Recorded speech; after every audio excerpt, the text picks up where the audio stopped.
Pocket Madness, a fairly portable, yes, almost pocket game, still pretty big for a pocket game, and this is due to the fact that this is a card game that uses beautiful, gorgeous, stunning tarot size cards, but precisely because of this, they're not as portable as smaller cards, but really gorgeous cards that have Lovecraft-inspired art on them, represent as somehow a little bit of humor, with sometimes vaguely European, almost like French sensibility. I'm not talking about Impressionism, I'm talking about the art that we often see in French games these days. And you may have noticed also that I didn't say that this is a game with a Lovecraftian theme, because the art is inspired by Lovecraft, but the game really doesn't have much of a theme. There is, to me, a very deep divide between the theme and the mechanics. But hey, if the mechanics are good, although the game is abstract, the game may still be good, and and then just the cards look pretty. There are two types of cards that you use in the game. Cards representing the ancient gods that you're trying to summon. I think it feels like that's what you're trying to do. In truth, again, the rulebook says that you're trying to seal the gates, but you will exploit effects that these gods will give you. So I don't know how you will be sealing at the gate as you're exploiting the effects that those gods give you. And then you have the cards that you use to perform actions, and you need to spread them in a line such as this one that in the rulebook looks so nice and organized.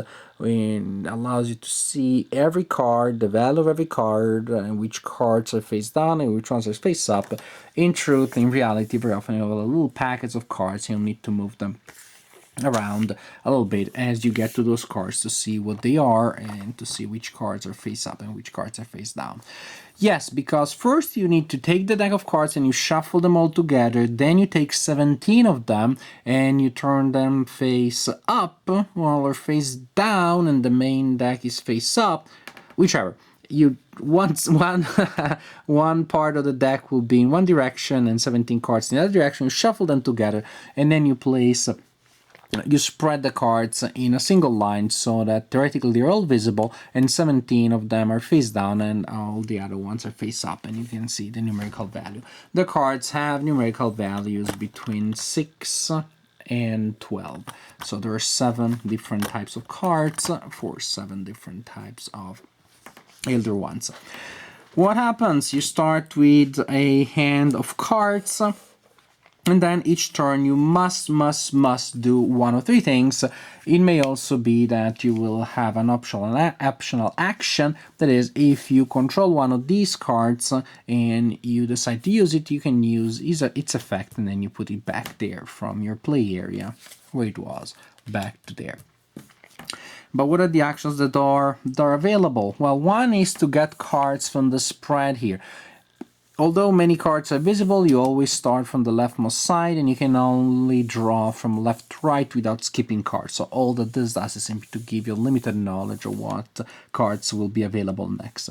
If you decide to use your one action to take cards, you can draw 1, 2, or 3 cards and put them in your hand. And that's that. And there is no maximum hand limit, so you can have as many cards as you want. But if you have too many cards in your hand at the end of a round, then you may have to pay a steep penalty, so be careful about that. So you may take cards, or you may play cards. There are 2 ways of playing cards. One is to play 1, 2, or 3 melds of cards that have the same number. So 1, 2, or 3 melds of cards that are at least 3 cards each, and cards in a meld have to be of the same value. So if I'm messing things up around a little bit, I have these 2 sets of 3 in my hand. I can spend my one action to play them both. And when I play a meld of cards with the same value, at least 3 cards, I can take the card of the corresponding Elder One, whether it is here in the general supply, or if another player has it. Wherever it is, it comes to me. I summon it, I gain knowledge, whatever it is. So I gain these 2 cards right now, and again I can use them depending on the effect. Several cards can be used, well, the cards can be used in different phases of the turn, in different moments, depending on the effect. So I can again play 3 cards and get 1 or more of these for each set of at least 3 that I play, up to 3 sets. Or I can play a set of 7 cards, all different. So basically, all numbers, a card, a specimen of each number between 6 and 12. So I play these in front of me, and what that does, it gives madness cubes to other people. We haven't talked about this concept. There are several game effects that will give madness cubes to people. When a player receives the 10 cubes, then the game is over. The players still have a round to play whatever melts they have in their hand at that point. Then the game is officially over, and the player with the fewest madness cubes is the winner of the game. So 10 madness triggers the game, and then players with the fewest cubes wins the game. So by playing 7 cards, all different, I force my opponent to take to take a madness cube. So these are your basic options, really. Draw new cards, play melds, play runs, and resolve the effects. Now, a run may end when the deck is out, so the cards in the deck have been assigned, and at that point, players have to pay penalties for all the cards that they have in their hand. So basically, if nobody managed to get rid of all of their cards, you pay a penalty, and the penalty is to take a madness cube for each different type of card that you have in your hand. So for example, here I have 5 cards, but 4 types I take for madness.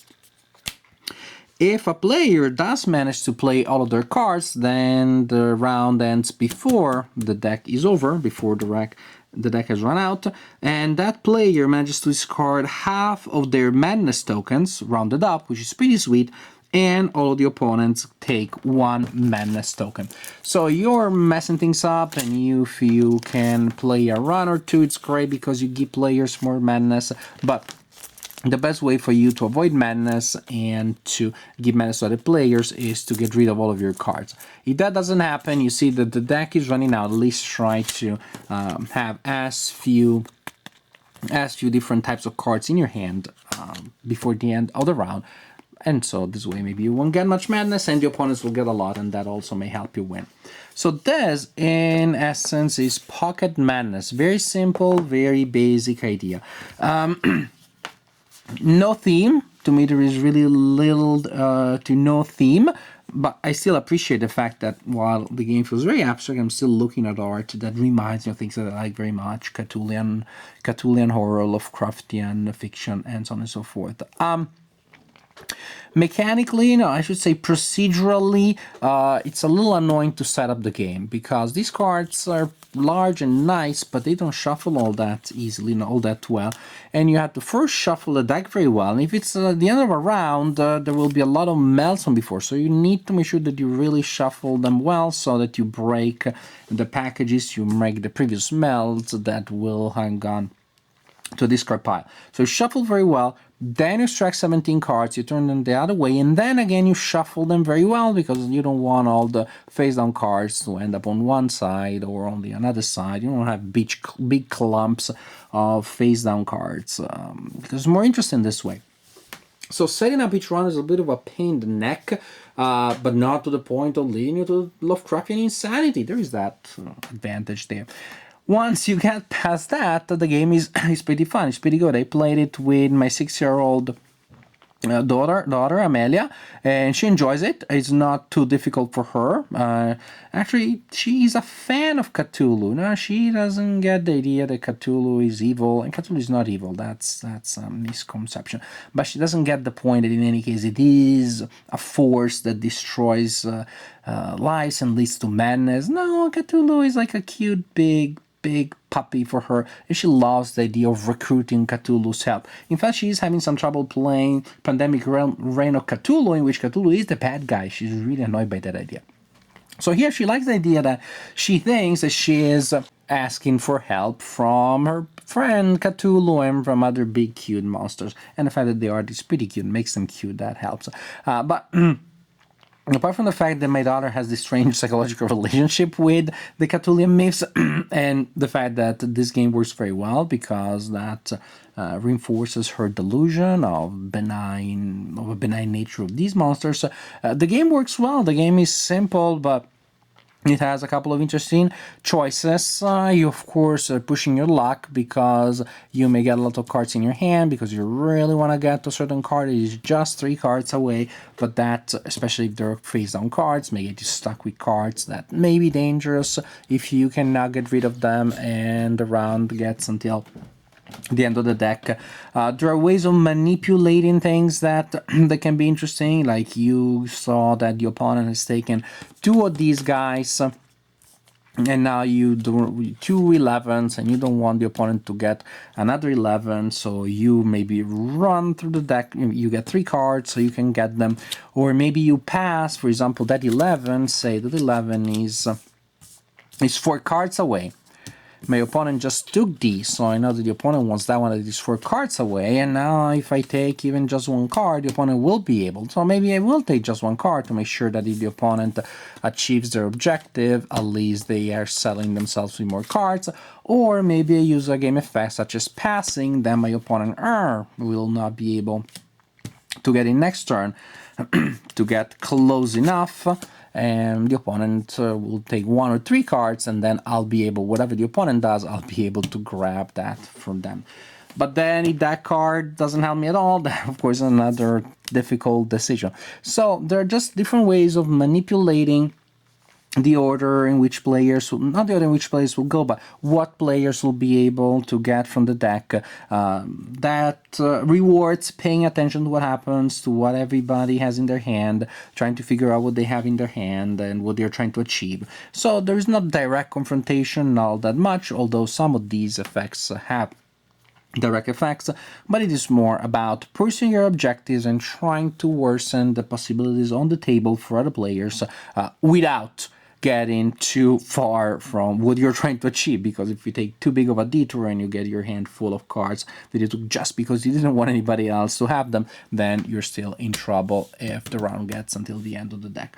So it's pretty simple and fun, although it has tarot cards that are pretty big. The overall game is still pretty portable. Component-wise, I like it very much. I wish there was a way of setting up the deck that wasn't so laborious, but other than that, it's a simple, nice game. It's pleasant with those small minuses that I told you. If you're looking for a game about Cthulhu, this is not it. Go for, well, many other ones out there, including the recent pandemic Reign of Cthulhu. This one is a simple abstract game with pleasant art, with a little bit of a annoying setup, but also very approachable, very simple. You can play it with people that are not strong gamers because the meld idea has several very familiar mechanics that players may know, non-regular players may know from popular games, from mass market games. So it's a game that you may be able to play with players that maybe would not play other games. So simple, fun, entertaining with a small minus here and there, but overall a good product. Pocket Madness by Funforge.